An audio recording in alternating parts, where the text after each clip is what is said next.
Hello my dear students, good morning to all of you. मैं हूं are के गिरी, आपका मैथमेटिक्स गुरु। गाइस, पिछले लेक्चर में मैंने आप लोगों को पढ़ाया था equation of tangent and equation of normal कैसे निकालते हैं। उस पर बेस्ड एक प्रॉब्लम भी आपको बताया था।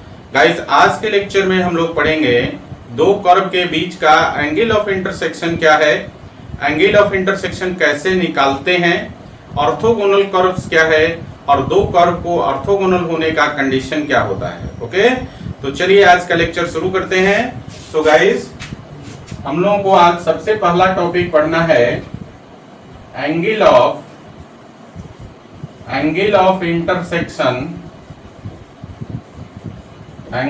Intersection of two curves. दो कर्व के बीच का एंगल ऑफ इंटरसेक्शन। देखिए, एंगल ऑफ इंटरसेक्शन समझने से पहले हम लोग समझते हैं point of intersection of two curves क्या है। देखिए, मान लीजिए कि हमारे पास एक कर्व है ये और एक कर्व है ये। मान लो कि ये कर्व है आपका C1 और ये कर्व है आपका C2। दो कर्व है, कर्व C फॉर कर्व हो गया, तो कर्व C1 को, पहले कर्व को C1 से और दूसरे कर्व को C2 से डिनोट किया। आप देख रहे हैं यहाँ पर कि दोनों कर्व एक दूसरे को एक पॉइंट पर इंटरसेक्ट करती है। ठीक है, तो इस पॉइंट को, ये जो पॉइंट ऑफ इंटरसेक्शन है दोनों कर्व का, इसको बोलते हैं पॉइंट ऑफ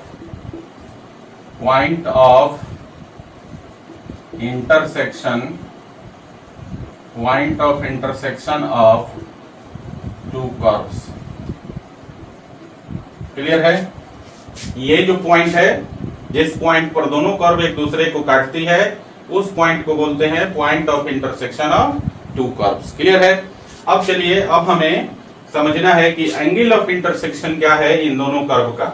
तो देखिए, एंगल ऑफ इंटरसेक्शन क्या होता है, जहां पर एक दूसरे को दोनों कर्व इंटरसेक्ट करती है, उस पॉइंट पर हम क्या करते हैं, दोनों कर्व पे टेंजेंट ड्रॉ करते हैं। ठीक है, टेंजेंट के बीच का जो एंगल होगा, ठीक है, दोनों कर्व के पॉइंट ऑफ इंटरसेक्शन पर जो टेंजेंट ड्रॉ करते हैं, उस दोनों टेंजेंट के बीच का जो एंगल होता है, उसी को हम लोग बोलते हैं angle of intersection of two curves. Clear है? तो चलिए एक फिगर और बना लेते हैं हम लोग। अभी आपने इस फिगर के माध्यम से समझा कि point of intersection of two curves क्या है। ठीक है, तो चलिए अब हम लोग समझेंगे कि angle of intersection of two curves क्या है। देखिए, मान लीजिए कि हमारे पास एक कर्व है C1 और दूसरा कर्व है C2। ये दो कर्व है हमारे पास। ये जो दोनों का, जहां पर दोनों कर्व एक दूसरे को इंटरसेक्ट कर रही है, ये आपका हो गया point of intersection of two curves. अब हम क्या करेंगे, इस पॉइंट ऑफ इंटरसेक्शन पर दोनों कर्व पर हम टेंजेंट ड्रॉ करेंगे। तो मान लिया कि यहाँ पर हमने टेंजेंट ड्रॉ कर दिया T1, जो कर्व C1 पर है। ठीक है, ये कर्व जो है C1 पर ये टेंजेंट हमने ड्रॉ किया और ये टेंजेंट हो गया T1। कर्व C1 पर जो टेंजेंट ड्रॉ किया वो हो गया आपका T1। ठीक है, इसी प्रकार से पॉइंट ऑफ इंटरसेक्शन पर कर्व 2 पर, C2 पर हम लोग क्या करेंगे, एक टेंजेंट ड्रॉ कर लेंगे। ये टेंजेंट है आपका और इसका नाम रख देते हैं हम लोग T2। ठीक है, तो देखिए यहाँ पर पॉइंट ऑफ इंटरसेक्शन मतलब दो कर्व के पॉइंट ऑफ इंटरसेक्शन पर इनके टेंजेंट के बीच का जो एंगल होता है, ठीक है, इसी एंगल को हम लोग बोलते हैं एंगल ऑफ इंटरसेक्शन ऑफ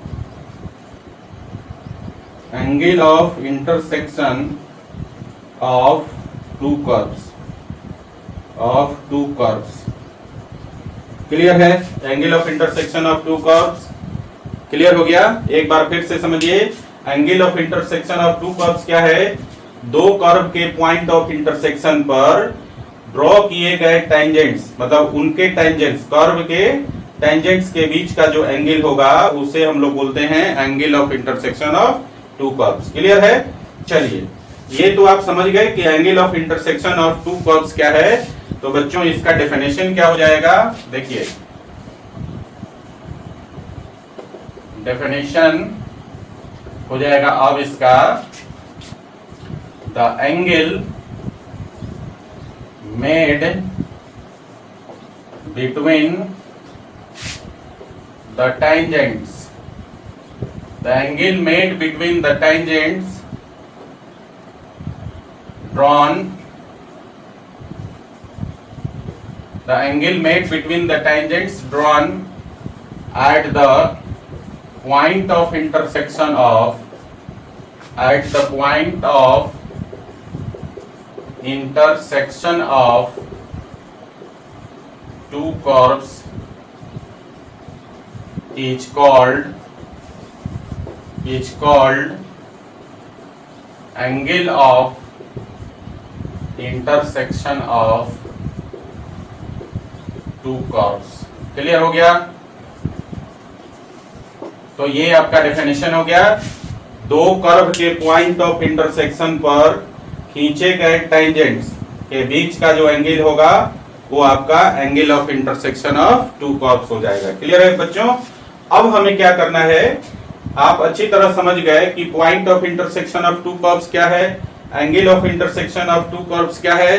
अब हमें करना है कि एंगल ऑफ इंटरसेक्शन कैसे निकालेंगे, इसका फॉर्मूला क्या होगा, वो हम लोग पढ़ने जा रहे हैं। ठीक है, तो how to find the angle of intersection of two curves. तो देखिए यहाँ पर angle of intersection of two curves निकालने का मतलब है कि दो टेंजेंट के बीच का एंगल निकालना।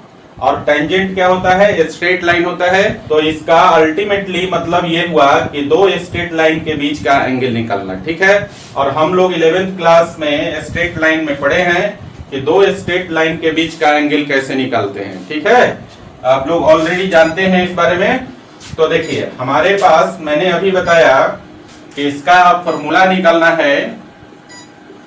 तो कैसे निकालेंगे फॉर्मूला, ठीक है ना, एंगल ऑफ इंटरसेक्शन का। तो मैंने कहा कि angle of intersection of two curves निकालने का मतलब है कि दोनों के टेंजेंट के बीच का एंगल निकालना। ठीक है, और दोनों के टेंजेंट के बीच के एंगल को निकालने का मतलब है कि दो स्ट्रेट लाइन के बीच का एंगल निकालना। तो देखिए यहाँ पर कर्व C1 पर आपके पास जो टेंजेंट है T1 है, और कर्व C2 पर जो टेंजेंट है वो आपका T2 है। एंगल ऑफ इंटरसेक्शन कौन सा हो जाएगा, ये वाला है ना। यहां से दोनों टेंजेंट को ले लिया T1 और T2 को, और मान लिया कि थीटा जो है इन दोनों के बीच का एंगल है। ठीक है, अब यहां जरा ध्यान दीजिए, इस फिगर में टेंजेंट T1 का स्लोप निकालें तो क्या होगा, तो कर्व C1 को डिफरेंशिएट कर देंगे। यही ना है, हम लोग इस चैप्टर में यही पढ़े हैं। टेंजेंट का स्लोप क्या होता है, कर्व को हम लोग डिफरेंशिएट कर देते हैं जिस पॉइंट पर टेंजेंट जो है कर्व को टच करती है। तो यहाँ पर टेंजेंट T1 और T2 का स्लोप निकालेंगे तो क्या हो जाएगा, टेंजेंट T1 का स्लोप क्या होगा, कर्व C1 को डिफरेंशिएट कर देंगे एट पॉइंट P। सिमिलरली इसी प्रकार से टेंजेंट T2 का स्लोप क्या होगा, तो कर्व C2 को डिफरेंशिएट कर देंगे पॉइंट P पर। तो दोनों टेंजेंट का स्लोप मालूम हो जाएगा, और जब दोनों टेंजेंट का स्लोप मालूम हो जाएगा तो हमने 11th क्लास में एक फॉर्मूला पढ़ा है कि then tan theta is equal to होता है क्या, mod of m1 minus m2 divided by 1 plus m1 into m2। ये फॉर्मूला होता है tan थीटा का, और tan को दूसरी तरफ ले जाकर हम लोग थीटा का वैल्यू निकाल लेते हैं। ओके, तो देखिए यहाँ पर जो टेंजेंट T1 है, मान लो कि इसका स्लोप m1 है ना, और मान लिया कि टेंजेंट T2 का स्लोप m2 है। सो गाइस यहाँ से देयरफॉर m1 का जो वैल्यू हो जाएगा वो हो जाएगा आपका कर्व C1 का डेरिवेटिव एट पॉइंट P। इसको हम लोग डिनोट करते हैं m1 is equal to dy by dx of curve C1। ठीक है, सिमिलरली अगर हम लोग टेंजेंट T2 का स्लोप निकालें तो लिख सकते हैं m2 is equal to dy by dx, मतलब derivative of the curve C2। ये लिखेंगे, कर्व C2 को डिफरेंशिएट कर दिया तो ये हो गया आपका टेंजेंट T2 का स्लोप हो गया, दोनों का कर्व निकल गया। नाउ वी नो दैट, देखिए ध्यान से, now we know that angle between two straight lines will be या लिखिए इसको, टू स्ट्रेट लाइंस इज क्या होता है, tan theta is equal to, इसको लिखते हैं mod of m1 minus m2 divided by 1 plus m1 into m2। ये हमारा tan थीटा का वैल्यू हो गया, दोनों के बीच का जो एंगल है उसका tan थीटा जो होता है m1 minus m2 divided by 1 plus m1 into m2, और यहाँ मॉड ले लेते हैं। ठीक है, अब देखिए यहां से हम लोग थीटा का वैल्यू निकाल सकते हैं, तो therefore theta is equal to क्या हो जाएगा, ये हो जाएगा आपका tan इनवर्स, और देखिए ध्यान से ये हो गया mod of m1 minus m2 divided by 1 plus m1 into m2। ये फॉर्मूला हो गया हमारा दो टेंजेंट के बीच का एंगल, मतलब angle of intersection of two curves का वैल्यू हम लोग इस फॉर्मूला के माध्यम से निकाल सकते हैं। अब इसको क्योंकि हम लोग टेंजेंट और नॉर्मल पढ़ रहे हैं, और दूसरी सबसे इंपॉर्टेंट बात कि एप्लीकेशन ऑफ डेरिवेटिव पढ़ रहे हैं, तो इस फॉर्मूला को हम लोग डेरिवेटिव के टर्म में एक्सप्रेस करेंगे। ठीक है, यहाँ पर मैंने m1 और m2 का वैल्यू डेरिवेटिव के टर्म में निकाल दिया है। सो गाइस यहाँ से हम लिख सकते हैं finally theta is equal to क्या हो जाएगा, tan इनवर्स, और यहाँ हो जाएगा मॉड ऑफ, देखिए m1 का वैल्यू क्या है, dy by dx of curve C1 minus m2 का वैल्यू क्या है, dy बाई dx मतलब डेरिवेटिव ऑफ कर्व C2, और डिवाइडेड बाई फिर से 1 प्लस m1 इंटू m2 है, तो इसको लिखेंगे derivative of curve C1 into derivative of curve C2। ठीक है, ये फाइनल फॉर्मूला हो गया आपका angle of intersection of two curves का डेरिवेटिव के फॉर्म में। ठीक है, यहां पर एक नोट लिख लीजिएगा, देखिए यहां पर मैंने मॉडुलस लगाया है, मॉडुलस लगाने के पीछे एक रीजन ये है कि angle of intersection of two curves हमेशा जो है एक्यूट एंगल कंसीडर किया जाता है, समझे ना, और एक्यूट एंगल कहां होगा, फर्स्ट क्वाड्रेंट में होगा। तो यहाँ पर इस एक्सप्रेशन का वैल्यू जो मॉड के अंदर दिख रहा है, इसका वैल्यू नेगेटिव भी हो सकता है और पॉजिटिव भी हो सकता है। ठीक है, लेकिन पॉजिटिव वैल्यू तो आपका फर्स्ट क्वाड्रेंट में लाई कर जाएगा, एक्यूट एंगल दे देगा, लेकिन जब नेगेटिव वैल्यू आ जाएगा तो वो सेकंड क्वाड्रेंट में चला जाएगा, है ना।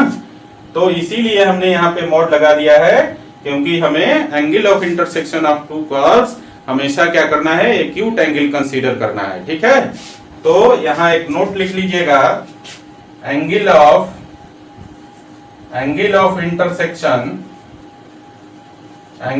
Intersection of two curves is always taken as acute angle। Clear है। अब देखिए यहाँ पर ये तो आपका हो गया angle of intersection of two curves में आपने अभी तक क्या पढ़ा कि point of intersection of two curves क्या है। अभी आपने ये भी समझा कि angle of intersection of two curves क्या है, और ये समझा कि एंगल ऑफ इंटरसेक्शन का डेफिनेशन और एंगल ऑफ इंटरसेक्शन कैसे निकालते हैं, उसके लिए फॉर्मूला क्या है ये समझा, ठीक ना। एक नोट भी आपने पढ़ा कि angle of intersection of two curves हमेशा एक्यूट एंगल लिया जाता है। ओके, चलिए उतारिए। तो बच्चों चलिए एक एग्जांपल से समझते हैं एंगल ऑफ इंटरसेक्शन कैसे निकालेंगे। तो देखिए यहां पर एग्जांपल में कह रहा है find the angle of intersection of two curves, और कर्व्स दिया है y is equal to x square and y is equal to 4 minus x square. देखिए यहां पर सॉल्यूशन कर लीजिए, आपके पास गिवन कर्व्स हैं, गिवन कर्व्स है y is equal to x square, इसको 1 मान लेते हैं, और दूसरा कर्व है y is equal to 4 minus x square, ये दूसरा कर्व है। ठीक है, दोनों के बीच का एंगल ऑफ इंटरसेक्शन निकालना है। तो सबसे पहले हम लोग को क्या चाहिए, दोनों कर्व के बीच का एंगल ऑफ इंटरसेक्शन निकालने के लिए पॉइंट ऑफ इंटरसेक्शन निकालना जरूरी है, तभी हम लोग दोनों कर्व के बीच का एंगल ऑफ इंटरसेक्शन निकालते हैं। क्यों? क्योंकि पॉइंट ऑफ इंटरसेक्शन पे ही दोनों कर्व पे हम लोग टेंजेंट ड्रॉ करते हैं और फिर उसके बीच का एंगल निकालते हैं। तो गाइस क्या करेंगे, सबसे पहले इन दोनों इक्वेशन को सॉल्व कर देंगे। नाउ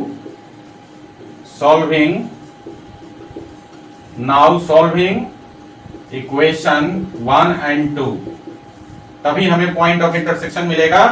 तो 1 और 2 को सॉल्व करेंगे। देखिए दोनों में y का ही वैल्यू दिया हुआ है, यहाँ पर y is equal to x square और y is equal to 4 minus x square. तो दोनों LHS साइड से इक्वल है, तो हम लोग लिख सकते हैं इसका RHS साइड भी इक्वल होगा। तो देयरफॉर क्या हो जाएगा, x square is equal to 4 minus x square, और इस एक्स स्क्वायर को इस तरफ लाइए तो ये हो जाएगा 2x square is equal to 4, और 2 से 4 2 टाइम कट जाएगा, तो आप इसको लिखेंगे x square is equal to 2, और स्क्वायर को इस तरफ ला दीजिए तो ये हो जाएगा आपका x is equal to plus minus root 2। X का दो वैल्यू मिल गया, ठीक है। अब x के दो वैल्यू के लिए हम लोग दो बार जो है एंगल ऑफ इंटरसेक्शन का मान निकालेंगे। तो देखिए अब हमारा काम क्या है कि ये तो पॉइंट ऑफ इंटरसेक्शन मिल गया आपका, ठीक है। अब हम लोग क्या करेंगे, एंगल ऑफ इंटरसेक्शन निकालने के लिए हमें दोनों कर्व पर जो टेंजेंट ड्रॉ करेंगे उसका स्लोप भी चाहिए, और स्लोप किसके बराबर होता है, दोनों कर्व को डिफरेंशिएट कर दीजिए, ठीक है। सो नाउ क्या करेंगे, डिफरेंशिएट कर दीजिए, डिफरेंशिएट 1 and 2 दोनों को with respect to x, with respect to x दोनों का जो है डेरिवेटिव निकाल लीजिए, और वो डेरिवेटिव क्या होगा, दोनों कर्व के टेंजेंट का स्लोप हो जाएगा। ओके, तो देखिए पहले वाले को डिफरेंशिएट करेंगे तो ये हो जाएगा dy by d x is equal to 2x हो जाएगा, और दूसरे वाले को जब डिफरेंशिएट करेंगे तो ये हो जाएगा dy by d x is equal to 4 का 0 हो गया, और माइनस एक्स स्क्वायर का हो गया माइनस 2x। क्लियर है। अब देखिए यहां से हम लोग दोनों कर्व का tangent x is equal to plus minus root 2 पर निकाल सकते हैं, ठीक है ना। तो हम लोग ऐसा करते हैं कि अब हम लोग x के लिए दो केस ले लेते हैं, ठीक है। दोनों कर्व को डिफरेंशिएट कर दिया, दोनों कर्व को सॉल्व करके x का वैल्यू निकाल लिया। अब हम क्या करेंगे, x के दोनों वैल्यू पर दो केस बना लेते हैं, और उस केस में हम लोग क्या करेंगे, एंगल ऑफ इंटरसेक्शन का वैल्यू निकालते हैं। तो देखिए केस 1 ले लेते हैं, केस 1 में when x is equal to √2, ठीक है। तो therefore m1 का मतलब है कर्व 1 पर जो टेंजेंट है उसका स्लोप। तो m1 का वैल्यू क्या हो जाएगा, dy by d x of c1 लिखते हैं, और इसी को आप ऐसा लिख सकते हैं dy बाई डी एक्स, और यहां पर देखिए कर्व c1 पर x का वैल्यू क्या लेना है, √2 लेना है, और इसका वैल्यू कितना आ गया है dy बाई डी एक्स का, इसको ऐसे लिखेंगे dy बाई डी एक्स का वैल्यू 2x है, और इसको x इज इक्वल टू √2 पर वैल्यू निकालना है। सो गाइस m1 का वैल्यू कितना हो जाएगा, m1 का वैल्यू हो गया 2√2, ठीक है ना। x का वैल्यू √2 डाल देंगे, एंड देखिए ध्यान से m2 का मतलब है कि दूसरे कर्व सेकंड कर्व का डेरिवेटिव, तो dy by d x of c2 लिख सकते हैं, और देखिए दूसरे कर्व का डेरिवेटिव कितना है, -2x, तो ये हो गया -2x, और इसकी वैल्यू किस पर निकालना है, x इज इक्वल टू √2 पर, तो ये हो जाएगा आपका -2√2। समझ गए। तो दोनों कर्व के दोनों टेंजेंट का यहाँ स्लोप निकल गया। यहाँ पर लेट कर लीजिए, let theta be the angle of intersection, let theta be the angle of intersection, theta be the angle of intersection of two curves।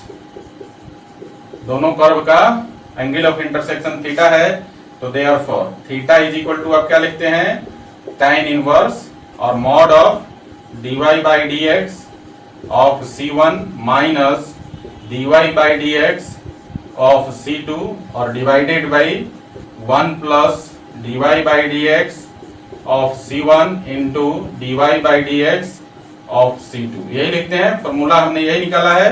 तो देखिए यहाँ पर वैल्यू डाल दीजिए, तो कितना हो जाएगा, ये हो जाएगा tan इनवर्स, और यहाँ पर देखिए dy by d x of c1 का वैल्यू आया है 2√2, और माइनस यहाँ देखिए dy by d x of c2 का वैल्यू आया है -2√2, तो ये हो जाएगा -2√2, माइनस ऑफ माइनस 2√2 और डिवाइडेड बाई 1 प्लस और dy by d x of C1, ये हो गया 2√2 और into dy by d x of C2 minus 2√2।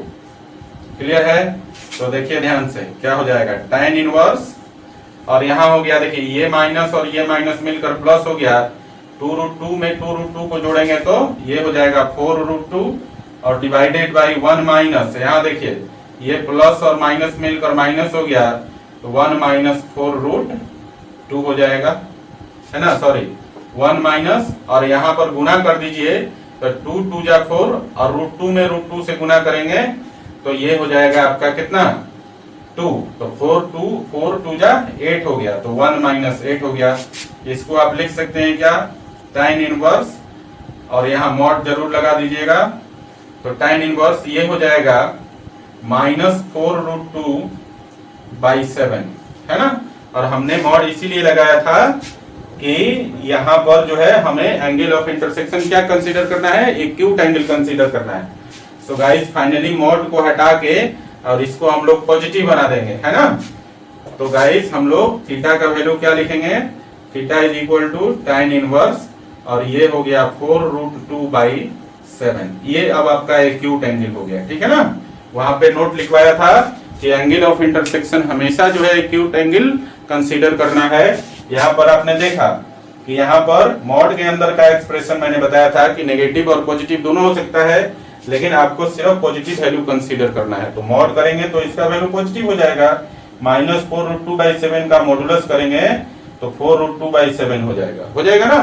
तो ये जो था आपका फर्स्ट केस में निकला कि जब x का वैल्यू √2 होगा तो एंगल ऑफ इंटरसेक्शन का वैल्यू हो जाएगा theta is equal to tan inverse 4√2 by 7, ठीक है।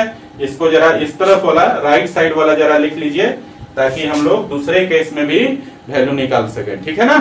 चलिए लिखिए जरा। तो बच्चों चलिए हम लोग दूसरा केस ले लेते हैं, केस 2 में ले लेते हैं, when x is equal to minus √2, x का वैल्यू माइनस √2 लेते हैं। तो देखिए दोनों टेंजेंट का स्लोप निकाल लीजिए, तो m1 का वैल्यू कितना हो जाएगा, dy by d x of C1 और इसको आप क्या लिखेंगे, dy बाई डी एक्स का वैल्यू देखिए 2x है तो ये हो गया 2x और इसकी वैल्यू निकालना है x is equal to minus √2 पर, माइनस √2 पर। तो कितना वैल्यू हो जाएगा, x के जगह माइनस √2 डाल देंगे तो ये वैल्यू हो जाएगा माइनस 2√2। क्लियर है।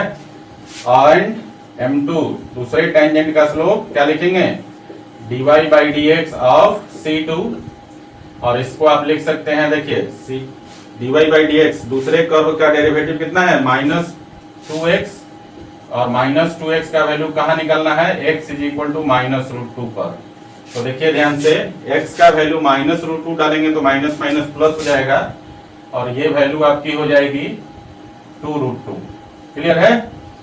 तो आपने देखा कि यहाँ पर दोनों टेंजेंट का स्लोप निकल गया जब x का वैल्यू माइनस √2 है। तो गाइस tan थीटा का वैल्यू देयरफॉर यहां से डायरेक्टली लिखिए, therefore theta is equal to angle of intersection हम ऑलरेडी माने हैं कि थीटा है, तो देयरफॉर लिख सकते हैं कि थीटा इज इक्वल टू ये हो गया आपका tan इनवर्स और यहां पर आप लिखते हैं क्या, डेरिवेटिव के फॉर्म में dy by d x of C1 minus dy by d x of C2 divided by 1 plus dy by d x of C1 और into dy by d x of C2 लिखते हैं ना। अब value डाल दीजिए यहाँ पर, तो देखिए dy by d x of C1 कितना आया है, ये है आपका माइनस 2√2, तो ये हो गया tan इनवर्स माइनस 2√2 और माइनस और फिर कितना है dy by d x of C2 और ये वैल्यू आया है 2√2 तो माइनस हो गया 2√2 और divided by 1 plus dy by d x of C1 तो ये है माइनस 2√2 और into dy by d x of C2 और ये है आपका 2√2। क्लियर है। तो देखिए जरा क्या होगा वैल्यू, अब इसका कैलकुलेशन कर लेते हैं थोड़ा। तो देखिए इसको लिख सकते हैं tan इनवर्स और ये हो गया माइनस 2√2 और माइनस 2√2 हो गया माइनस 2 माइनस 4√2। -4√2 और यहाँ देखिए 1 और ये प्लस माइनस मिलकर माइनस हो गया और फिर से इनको आपस में गुना करेंगे तो 8 हो जाएगा। तो ये हो जाएगा आपका tan इनवर्स और ऊपर में हो गया -4√2 और नीचे में हो गया -7। तो यहाँ पर माइनस माइनस कैंसिल हो गया तो अंदर जो वैल्यू बचा वो बच गया आपका tan इनवर्स 4√2 मॉड ऑफ 4√2/7। तो अंदर जो है पॉजिटिव वैल्यू है और पॉजिटिव का मॉड क्या होता है, पॉजिटिव ही होता है। सो गाइस फाइनली हम बोल सकते हैं कि एंगल ऑफ इंटरसेक्शन थीटा का जो वैल्यू हो जाएगा वो हो जाएगा आपका tan इनवर्स 4√2/7। तो आपने देखा कि दोनों ही केस में चाहे x का वैल्यू +√2 हो या फिर x का वैल्यू -√2 हो, दोनों ही केस में एंगल ऑफ इंटरसेक्शन का वैल्यू सेम आया और ये सेम वैल्यू क्या है, theta is equal to tan inverse 4√2/7। तो इस प्रकार से हम लोग दो कर्व का एंगल ऑफ इंटरसेक्शन निकालते हैं। ओके, तो चलिए इसको लिख लीजिए जरा। तो बच्चों चलिए समझते हैं ऑर्थोगोनल कर्व्स क्या होता है। तो अगला टॉपिक है अपना ऑर्थोगोनल कर्व्स। ऑर्थोगोनल कर्व्स क्या होता है, ठीक है, कि एंगल ऑफ इंटरसेक्शन का वैल्यू जब थीटा का value, angle of intersection theta का वैल्यू जब 90 डिग्री हो जाए, ठीक है, तो उस केस में हम लोग बोलते हैं कि दोनों कर्व जो है ऑर्थोगोनल होता है। ठीक है, फिर से एक बार समझिए, मैंने कहा कि जब दो कर्व के बीच का एंगल ऑफ इंटरसेक्शन जो है थीटा का वैल्यू 90 डिग्री हो जाए तो दोनों कर्व को हम लोग बोलते हैं ऑर्थोगोनल कर्व्स। ठीक है, इस टॉपिक में ऑर्थोगोनल कर्व्स में हम लोग पहले तो ये समझेंगे कि ऑर्थोगोनल कर्व्स क्या होता है और दो कर्व को ऑर्थोगोनल होने के लिए कंडीशन क्या होता है। ओके, तो देखिए पहले एक फिगर देख लीजिए। मान लीजिए कि हमारे पास दो कर्व है C1 एंड C2, ये दो कर्व है। ठीक है, ये आपका point of intersection of these two curves हो गया, दोनों कर्व का पॉइंट ऑफ इंटरसेक्शन। अब क्या करेंगे, इस पॉइंट ऑफ इंटरसेक्शन पर दोनों कर्व का टेंजेंट ड्रॉ कर लीजिए। तो मान लीजिए कि ये हो गया आपका टेंजेंट T1 और इसी पॉइंट ऑफ इंटरसेक्शन पर सेकेंड कर्व पर भी टेंजेंट ड्रॉ कर लीजिए। तो देखिए ये आपका जो टेंजेंट है ये हो गया आपका कर्व C2 के लिए टेंजेंट हो गया T2। जब ये एंगल कौन सा है, एंगल ऑफ इंटरसेक्शन है, और जब ये एंगल ऑफ इंटरसेक्शन 90 डिग्री हो जाए तो हम लोग कहते हैं कि ये जो दोनों कर्व था, ये जो आपका दोनों कर्व था, इसको हम लोग बोलते हैं ऑर्थोगोनल कर्व्स। ऑर्थोगोनल कर्व्स समझ में आया? तो समझ गए आप कि ऑर्थोगोनल कर्व क्या है। तो बच्चों डेफिनेशन क्या हो जाएगा ऑर्थोगोनल कर्व का, तो इसका डेफिनेशन हो गया, if the angle of intersection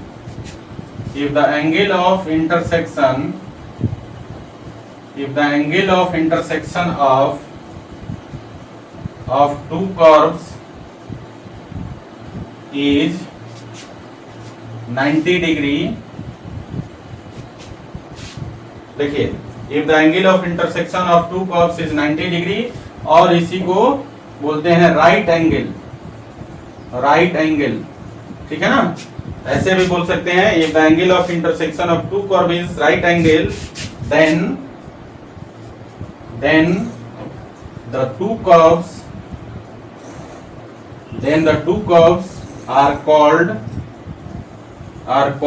orthogonal curves. Orthogonal curves clear है? तो ये है आपका डेफिनेशन ऑफ ऑर्थोगोनल कर्व्स। अब हमारे पास बात आती है कि दो कर्व्स को ऑर्थोगोनल होने के लिए उसका कंडीशन क्या होगा। ठीक है, तो उसके कंडीशन के लिए देखिए यहाँ पर दोनों टेंजेंट है, दो स्ट्रेट लाइन हो गया, इसके बीच का एंगल 90 डिग्री है। तो आप जानते हैं कि दो स्ट्रेट लाइन एक दूसरे पर परपेंडिकुलर हो तो दोनों के स्लोप का प्रोडक्ट -1 होता है। ठीक है, तो यहाँ से हम लोग कंडीशन निकाल सकते हैं, ये दोनों कर्व के दोनों टेंजेंट का स्लोप निकाल के और दोनों का प्रोडक्ट कर देंगे तो -1 हो जाएगा, जो कि ऑर्थोगोनल होने का कंडीशन हो जाएगा। सो गाइस यहाँ पर देखिए कर्व C1 का जो टेंजेंट है T1, इसका मान लीजिए कि इसका स्लोप m1 है और इसको हम लिखेंगे क्या, m1 is equal to dy/dx of C1 लिखेंगे ना।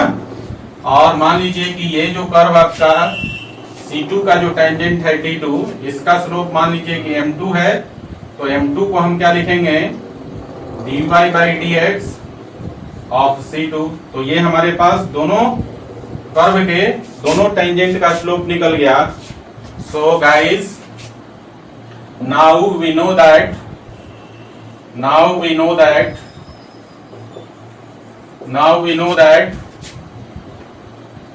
when two straight lines,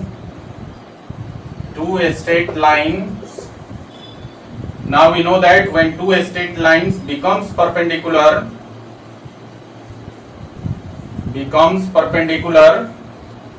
to each other,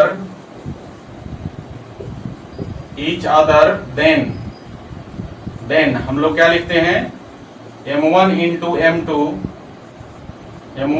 m2 is equal to -1 लिखते हैं ना। मतलब दोनों स्ट्रेट लाइन के स्लोप का प्रोडक्ट क्या हो गया, -1 के बराबर हो गया। तो गाइस यहाँ पर देखिए m1 का वैल्यू हमने निकाला है। यहाँ पर दो स्ट्रेट लाइन की चर्चा किया मैंने, तो ये आप देखेंगे कि टेंजेंट जो होता है स्ट्रेट लाइन ही होता है। और यहाँ पर मैंने कहा कि दोनों कर्व को ऑर्थोगोनल होने के लिए क्या होना चाहिए, एंगल ऑफ इंटरसेक्शन का वैल्यू 90 डिग्री होना चाहिए। तो दोनों टेंजेंट क्या होगा, आपस में परपेंडिकुलर हो जाएगा।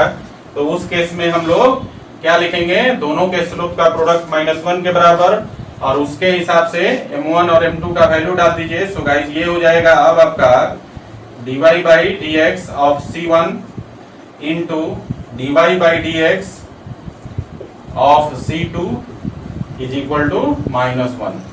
तो this is the condition for to curves becomes orthogonal. ये जो कंडीशन है आपका, दोनों कर्व के टेंजेंट का स्लोप का प्रोडक्ट -1, ये जो है कंडीशन दो कर्व के ऑर्थोगोनल होने के लिए कंडीशन है। समझ गए? तो आप जो है प्रूव भी कर सकते हैं। बहुत सारा क्वेश्चन, दो कर्व दिया रहेगा, आपको प्रूफ करने के लिए आएगा कि प्रूफ कीजिए कि ये दोनों कर्व ऑर्थोगोनल्स हैं।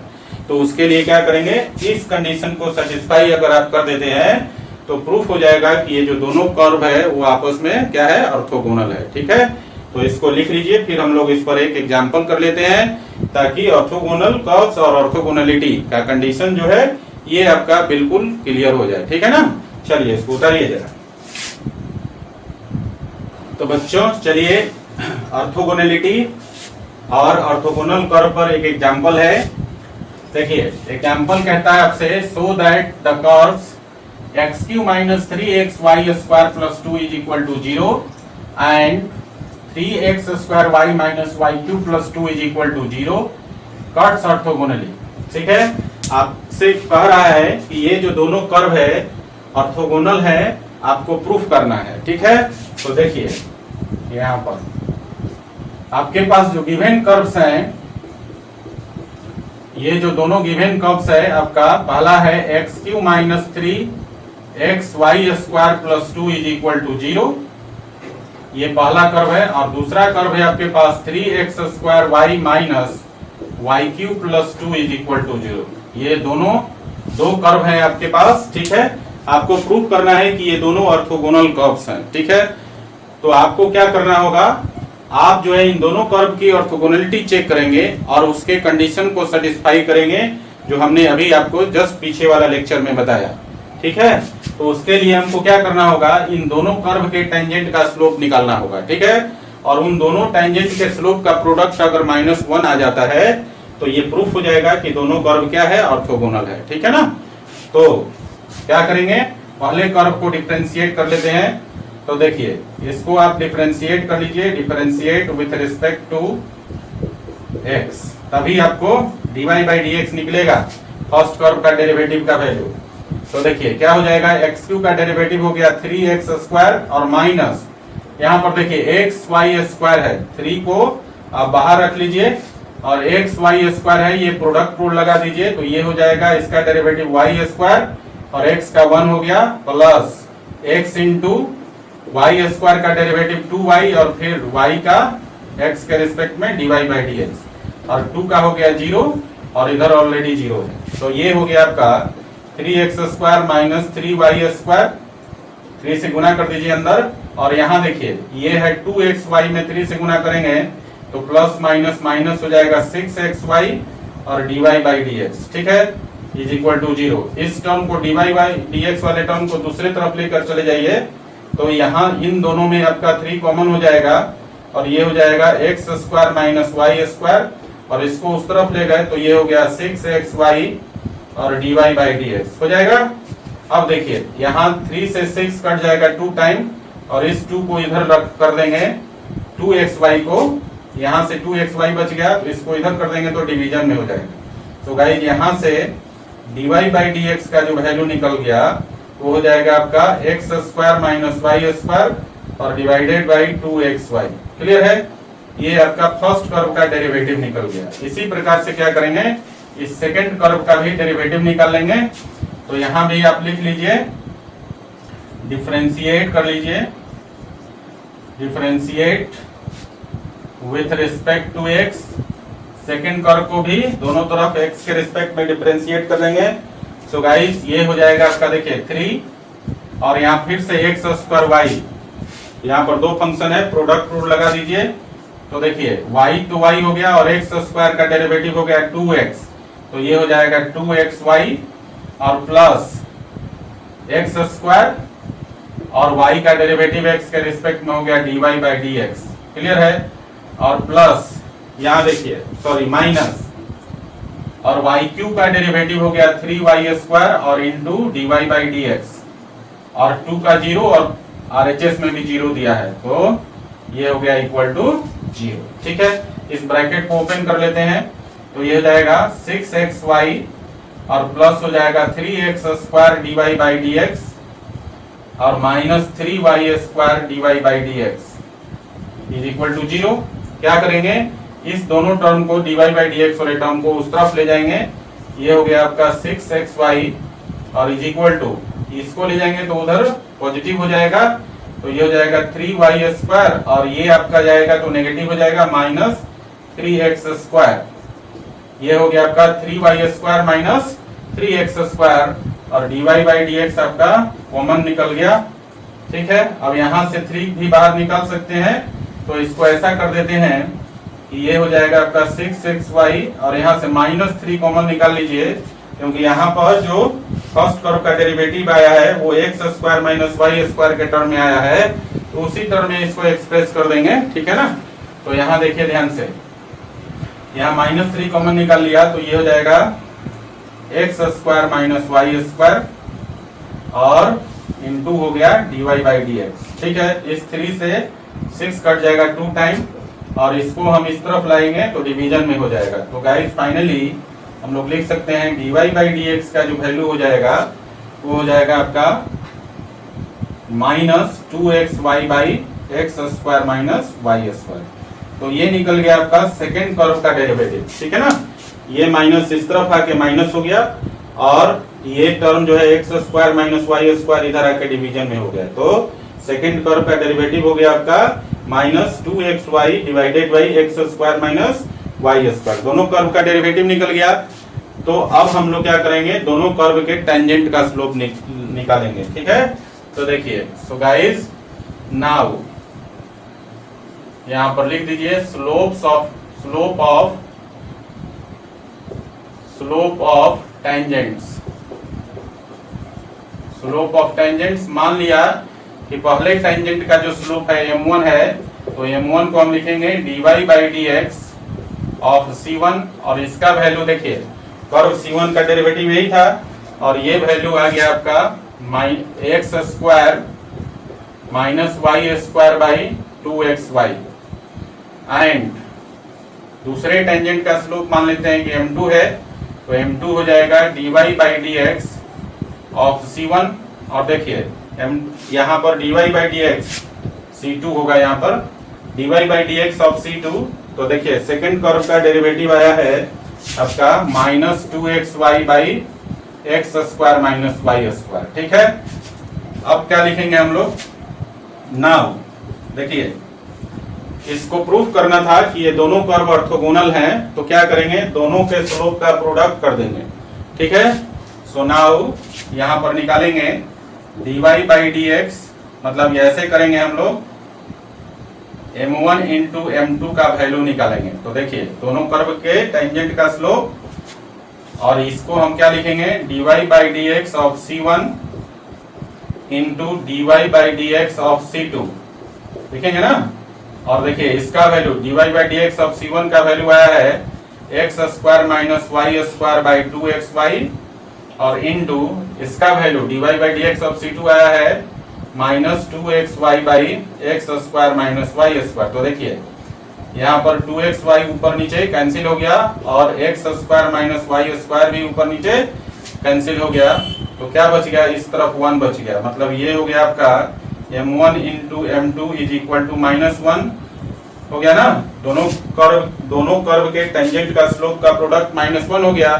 और इसी को हम लोग ऐसा भी लिख सकते हैं, therefore dy by d x of c1 into dy by d x of c2, मतलब फर्स्ट कर्व का डेरिवेटिव इंटू सेकेंड कर्व का डेरिवेटिव, और इज इक्वल टू किसके बराबर आ गया, -1 के बराबर। तो ये जो हमने कंडीशन निकाला, ये किसका कंडीशन है, दो कर्व को ऑर्थोगोनल होने का कंडीशन है। और यहाँ दोनों कर्व के टेंजेंट का स्लोप हमने निकाल कर दिखाया कि उसका प्रोडक्ट जो है -1 के बराबर होता है। सो गाइज ये क्वेश्चन जो है प्रूव हो जाता है कि इस क्वेश्चन में जो दोनों कर्व दिया हुआ है वो क्या है, ऑर्थोगोनल कर्व्स है। ठीक है, सो गाइज ये क्वेश्चन समझ में आ गया आपको अच्छी तरह से। तो आज के लेक्चर में हमने पढ़ा एंगल ऑफ इंटरसेक्शन क्या होता है। ठीक है, एंगल ऑफ इंटरसेक्शन कैसे निकालते हैं, उसका फॉर्मूला क्या है, उसके लिए हमने एक एग्जांपल से भी आपको समझाया है। और फिर हमने समझा ऑर्थोगोनल कर्व्स क्या है, और ऑर्थोगोनल कर्व्स को ऑर्थोगोनल होने के लिए उसका कंडीशन क्या है। ठीक है, और फिर आपको एक एग्जांपल के माध्यम से भी समझाया कि दो कर्व को ऑर्थोगोनल प्रूव करना हो तो किस प्रकार से करते हैं। ठीक है, तो ये था ओवरऑल आज का क्लास।